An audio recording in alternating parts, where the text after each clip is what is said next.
What's going on, everyone? Welcome back. So today we're going to be taking a close look at some of the numerous PvE activities and things to do in Lost Ark. This video is sponsored by Amazon. They wanted me to give you a bit of a rundown for this particular aspect of the game, and I'll be doing just that, focusing exclusively on some of the PvE stuff you'll be doing, which includes things like dungeons, raids, and your island estate known as the Stronghold. So if you're just getting started with the game for the very first time, or you wanted a bit of a refresher, hopefully you will find this video useful. So here's a basic rundown of each of these things. Starting us off is Chaos Dungeons. Now this is the primary starting point in the gearing up process, and what you'll likely want to do first thing once you unlock it. Chaos Dungeons take you through these three separate stages where you have to fight back waves of enemies. Now these will take place in differing locations as you unlock the higher tiers with different types of enemies on them, but fundamentally it's all kind of the same thing. You will see groups of enemies, you will smash those enemies, and you want to try to do it fast. You simply have to beat a 5-minute timer on each stage to progress on to the next one. Now, like I said, Chaos Dungeons drop that base level gear, and this is what you'll be starting out in that post 50 endgame gearing process. Not only do they drop the gear, they also drop the resources needed to upgrade that gear, as well as accessories and a handful of other useful items, which is pretty much the case for all of the endgame PvE activities. It all drops stuff that you need for some other aspect of the game. On average, a Chaos Dungeon takes roughly 5 to 10 minutes to finish. These can be done twice a day, and you can do them solo or in a group. And just in general, you will want to do the highest level of these that you have unlocked and can actually complete, as the higher level you do, the better the rewards. Okay, so the next major type of content are known as Guardian Raids, and these are actually really similar to Monster Hunter battles. You're dropped in on a map and must search around the various zones looking for the boss. In fact, there's even a flare item in the game which will temporarily show you the location of the boss. Now, when you find it, you and your team have to just try to take it out before the timer expires. And yeah, that's it. It's basically just a big old boss fight.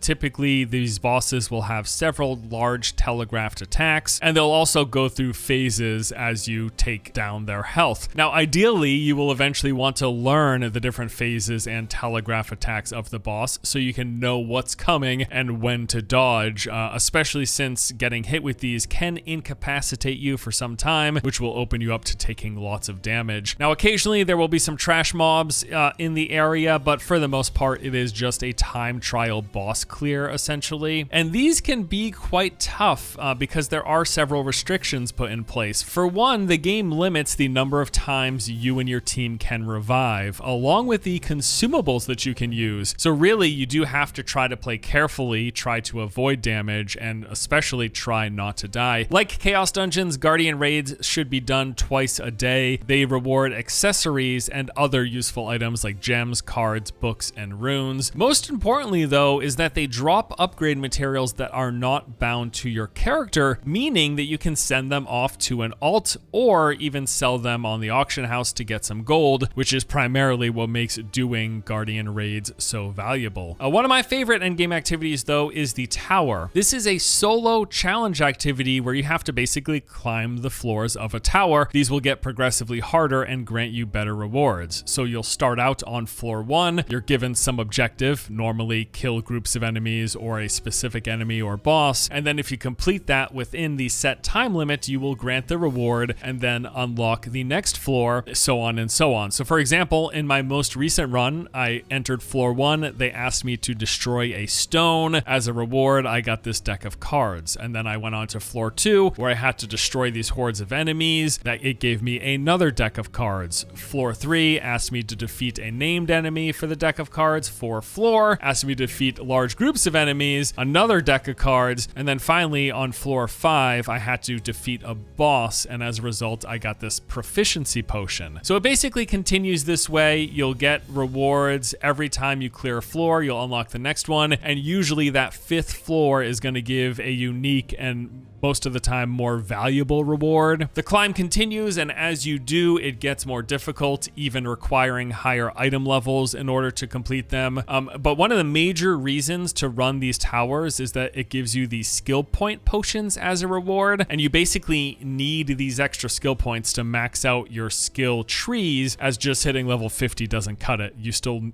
need more skill points to max out the abilities that you're using. The next major type of PvE content you'll be doing are abyssal dungeons.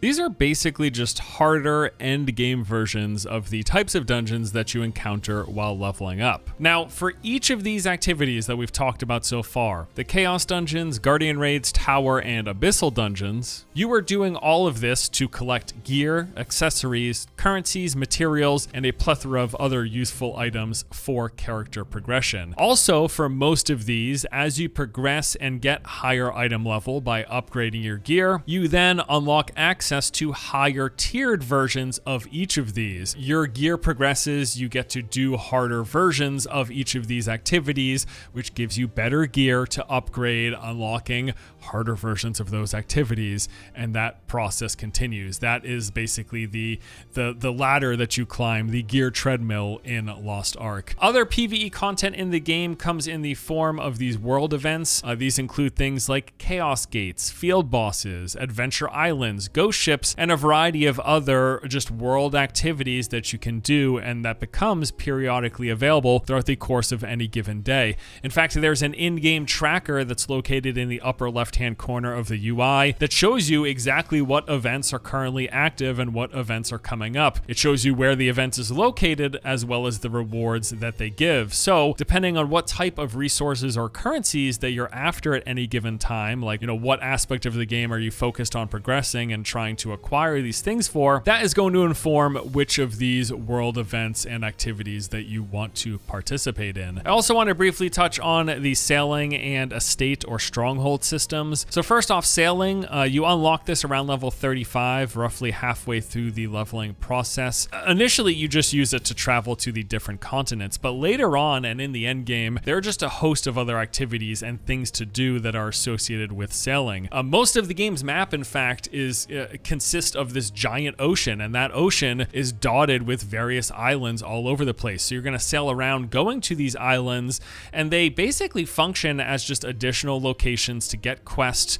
that reward currencies and resources. And then there's also the stronghold system. This is basically instance player housing. You can add items to it to decorate the island, so you can set up like a bed and a chair in different locations and stuff like that. There's a cosmetic aspect, but it also serves a functional purpose, letting you unlock various upgrades and forms of progression. This comes from a few different aspects. First, there is the laboratory. This is where you get a lot of upgrades and progression for your stronghold specifically. The research for this is done here. Things like development of the manor, expedition storage, opening up different regions and cells, building development, unlocking new recipes and blueprints, and a host of other things are all done at the laboratory. And for the most part, these require wood and ore that you will be acquiring through gathering. Next is the workshop, and this is essentially the game's crafting system. Here you can make potions, bombs, grenades, capes, and a host of other useful items. For the most part, these require herbs and mushrooms that you get while gathering. And then lastly is the headquarters system. And this is basically a sailing themed quest system. You basically have followers that you acquire, go out and complete these tasks. They will reward you with various resources and items, and you can turn some of the stuff in to get other items in the game. That's really what this game is. A lot of different currencies and items that you're collecting by doing different things. And that more or less does it for this video. A look at some of the basic end game systems in the game. What's really interesting though is that this is really just the tip of the iceberg when it comes to the PvE and the end game. There are a host of other things that you will unlock and gain access to. And as we move through the various tiers and updates in Lost Ark, because remember, this is a game that's already launched in other regions, we're going to start off with a base version, we're going to have access to these core systems that I talked about here in this video, but more and more stuff will be coming out over time. But even more so, more and more stuff becomes available as you progress your character and upgrade your gear, getting that higher item level and unlocking higher tiers of stuff.